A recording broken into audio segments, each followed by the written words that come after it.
Hello viewers, আজ আমি চলে গেছি সকাল সকাল আমার ছেলের চেক আপের জন্য।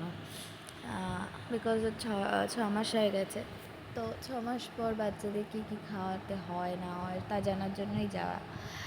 আর ইঞ্জেকশানও 6 মাসে একটা ইঞ্জেকশন দিতে হয়, তো সেটার জন্য জানার জন্যই যাওয়া। তো আমরা চলে এসেছি। আর আমার ছেলে এখানে এলে ভীষণভাবে বদমাইশি করে, কিন্তু আজকে ভেতরে ঢোকার পর দেখলাম যে ওর ঠিক একদম শান্তভাবে বসেছিল।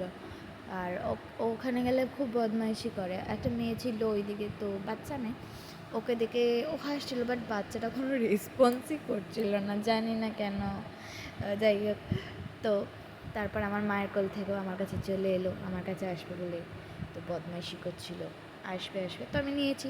তারপরে ডক্টরের চেম্বারে ডক্টরের কাছে যাওয়ার পরই ও গিয়ে বসে বললো। তো বসে থাকতে থাকতে পড়ে যাচ্ছিলো, তো আমার মা আবার ধরে নিয়েছে ওকে। আর তারপরে আমাকে ডাক্তার দেখানো হয়ে গেল। দেখানোর পর এই যে খেলনাটা, এই খেলনাটাও ডক্টরের কাছ থেকেই নিয়েছি। তারপরে বসে ও একটু ফিট করলো। তারপরে আমরা আবার সন্ধ্যেবেলা ঘুরতে গেলাম।